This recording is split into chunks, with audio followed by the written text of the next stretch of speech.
Hey guys! Usually I'm not playing games that are in early access because I prefer to play complete experiences, but since I'm a huge fan of S.T.A.L.K.E.R series, once I saw this game available in the store, I simply couldn't resist and got it right away. Today we are going to take a quick look at Chernobylite, story-driven sci-fi survival game that takes place in Chernobyl Exclusion Zone. First things first, let's talk about settings and performance. Well, as expected for the early access game, there are some problems right now. There is a standard set of graphical settings available to tweak, like texture, shadows, the sync, field of view. Game has ultra settings preset, but it warns you right away that this mode is still in the experimental phase and not optimized. Control settings have basic stuff like keys rebind and mouse sensitivity. In audio settings, you can adjust the volume and change the language. At first, voices were only in Russian and text translations were only available in English, French and German. But when I was writing the script for this video, within 2 days this game received 4 updates, and one of them included additional Russian, Dutch and Hungarian text localizations. So, if your language is missing, be patient, developers are working quickly and probably will add it soon. Translation quality is the other question. From what I've seen, even English localization right now has a bunch of grammar mistakes, so developers still has a lot of work to do in this regard. Anyway, I decided to go all in and tried to run a built-in benchmark at 4K resolution with ultra settings, and yeah, my hardware can barely handle it. In open areas, it usually stayed at around 30 FPS with occasional stuttering and frame rate drops. But again, this is 4K resolution with maximum possible unoptimized settings. I did it just out of curiosity.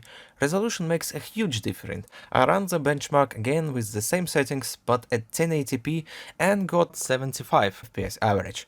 So the answer about the current state of performance in Chernobylite is simple. If you play at 1080p, it should be fine even on less powerful hardware. For the unoptimized alpha version, it's okay.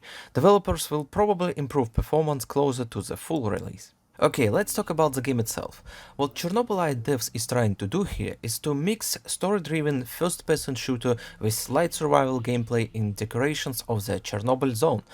In this game universe, Chernobyl power plant explosion was not just a nuclear disaster, it also created some mysterious crystalline material that looks like tiberium and can affect time in reality.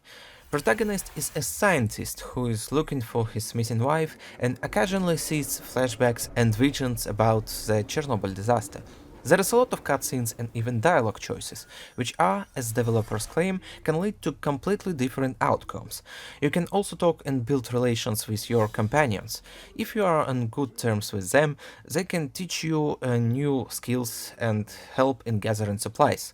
The storyline in this game is intriguing, and if you like conspiracy theories and Soviet post-apocalyptic aesthetics, then you'll find plenty of them in Chernobylite. I absolutely love the atmosphere of this game, but after playing it for a few hours, I'm still not sure about the other aspects of the gameplay. Shortly after the intro sequence, you unlock a base building and survival mechanics. In your base, you can build objects like workshops and power generators to craft supplies. Crafting materials, including mechanical parts, chemicals, herbs, and other stuff, can be found on the levels. Player has some device that can scan environments and highlight those materials, so usually you just need to figure out how to reach them.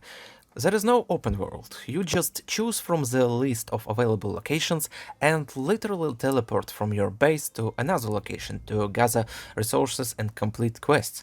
After completing the mission in the field, the day is passing and when you return to the base, you need to manage food rations in your team.